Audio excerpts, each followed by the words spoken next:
Assalamualaikum warahmatullahi wabarakatuh. Saya Sigit Doni Pramudia akan mempresentasikan kerja saya. Yang pertama ada perencanaan dan perancangan tapak.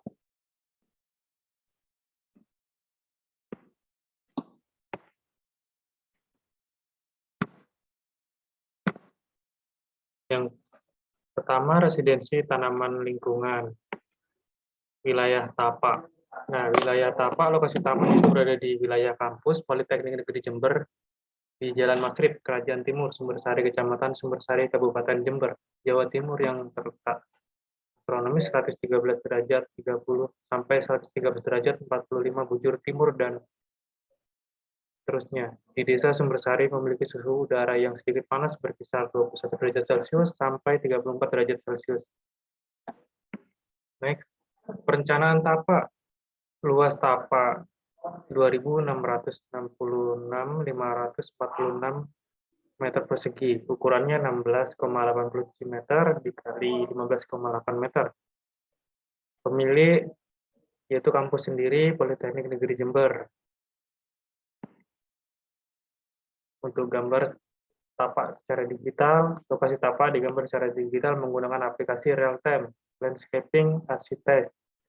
Luas tapak yang sebenarnya yaitu 266,546 meter persegi dengan ukuran 16,87 meter dikali 15,8 meter.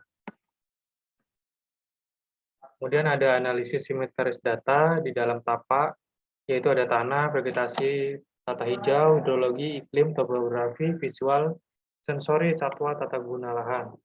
Di luar tapak ada aspek sosial, aspek budaya, aspek ekonomi, aspek lingkungan. Analisis data investasi di dalam tapak, yaitu di sekitar tapak ada jalan, ada greenhouse, ada lab tanam, ada sungai. Kemudian ada yang pertama ada tanah. Pada lokasi tapak tersebut, jenis tanah yang dimiliki merupakan tanah latosol. Ciri karakteristik tanah latosol yaitu memiliki volume tanah yang agak tebal. Yang kedua, tekstur tanah pada umumnya adalah liat. Memiliki pH 4,5 hingga 6,5. Mempunyai inflasi agak cepat hingga agak lambat. Daya tanah air cukup baik, lumayan tahan terhadap erosi tanah. Responnya, tanah latosol di tapak tersebut sangat cocok untuk ditanami sayuran, palawija, dan hortikultura lainnya. Untuk vegetasi, ada bunga soka, mundodaki, tanaman tetean, bunga AGV, bunga betawi, pohon glodokantiang, nulila, atau kincir kuda. Respon desainnya, vegetasi yang terdapat pada tapak tersebut dapat terbilang banyak karena tapak tersebut merupakan lahan yang dijadikan sebagai tanam aktif yang ada di kampus Politeknik Negeri Jember. Kemudian ada yang ketiga, hidrologi. Respon desain mengingatkan pada sebelah barat tapak merupakan sungai, sedangkan sebelah utara terdapat saluran irigasi berupa selokan. Untuk menjadikan lokasi tapak tersebut layak untuk dibangun suatu bangunan maupun dijadikan suatu lahan pertanian untuk menanam berbagai jenis tanaman. Untuk iklim sendiri, data tapak iklimnya termasuk tropis, curah hujannya 1969 sampai 3394 mm per tahun. Temperaturnya 23 derajat Celcius sampai 30 derajat Celcius.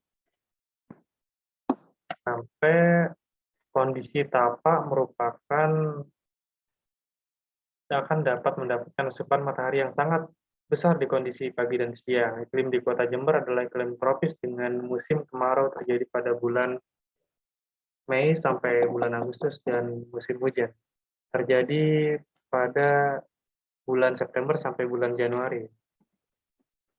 Kemudian ada topografi yang kelima. Tapak memiliki ketinggian sekitar 90 mdpl. Kondisi tapak memiliki permukaan datar hingga bagus jika ditanami tanaman, juga dengan permukaan datar akan lebih mudah dengan penataan tanam. Ada estetika.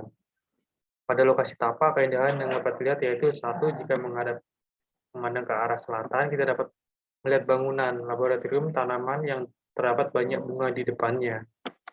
Yang kedua, jika menghadap ke utara, melihat bangunan gedung penyimpanan pupuk.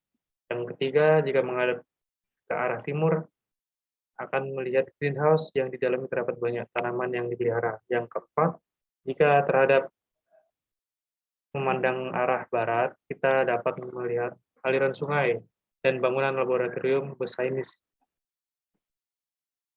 Kemudian ada sensori yang ketujuh, pada lokasi tapak dengan letaknya yang berada di tengah gedung-gedung laboratorium.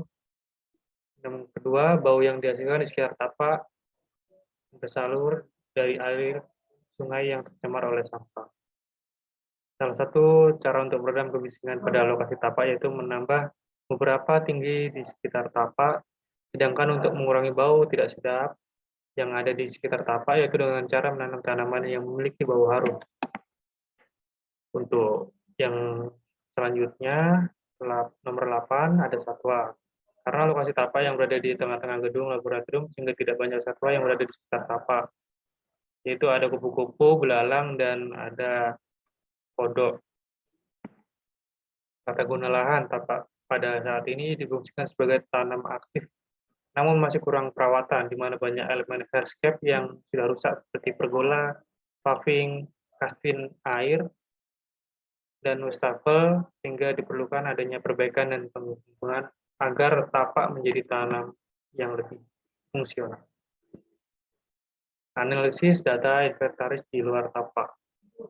Aspek sosialnya, penduduk sekitar tampak rata-rata berusia remaja hingga dewasa. Aspek budaya, penduduk di wilayah tapak dominan berasal dari suku Jawa dan Madura.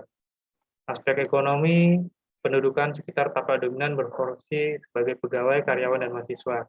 Aspek lingkungannya, tapak ini memiliki lokasi yang kurang strategis, yaitu lokasi di belakang laboratorium. Analisis dan sintesis data fisik. Analisis pergola berkarat dan usang, paving dan kastin pecah atau rusak, kolam air, terus sungai sebelah barat tapak kotor, tidak ada lampu taman, kurangnya tempat duduk taman. Untuk yang sintesis, pergola diperbaiki dengan dicat ulang, paving, kastin pecah, diperbaiki agar tidak rapi. Yang kolam air mancur, rusak, diperbaiki agar suasana taman lebih hidup. Kemudian ada inventarisasi tapak non-fisik.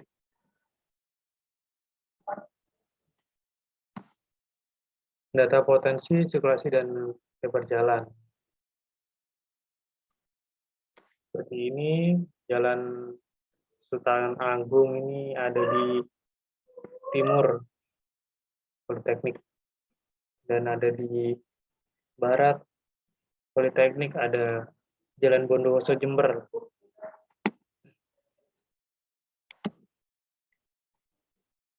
Ada sensorik estetik view, data non-fisik, kearifan lokal, peraturan dan kebijakan. Kemudian ada tema dan ruang. Tema taman memiliki minimalis modern. Definisinya tanaman minimalis modern adalah sebuah taman yang sengaja dibuat dan ditata untuk memenuhi kebutuhan penghuninya. Alasannya karena penghuni taman merupakan para mahasiswa, jadi diharapkan memiliki suasana yang sejuk dan memiliki kesan modern di dalamnya. Untuk konsep taman minimalis ada refreshing, ada ruang edukasi, ada speaker corner, analisis program, analisis kegiatan dan kebutuhan ruang. Untuk orang dewasa bisa bersantai, berrelaksasi, yang remaja bisa bersantai, berfoto, berolahraga, dan belajar. Anak-anak belajar dan bersantai di area Flora Gazebo. Untuk alur kegiatan orang dewasa bisa bersantai, relaksasi, berfoto, dan pulang. Untuk yang kegiatan orang remaja bisa datang, bersantai, berfoto, berdiskusi, berolahraga, dan pulang. Untuk kegiatan anak-anak, belajar, bersantai, dan berfoto. Ini ada hubungan antar ruang, kemudian penyusunan konsep. Konsep zonasi yang Ada lingkaran putih itu gazebo, yang lingkaran kuning area belajar, area merah area bersantai. Untuk yang biru speaker corner, yang oranye area berfoto, air mancur, jalan parking dan pepohonan.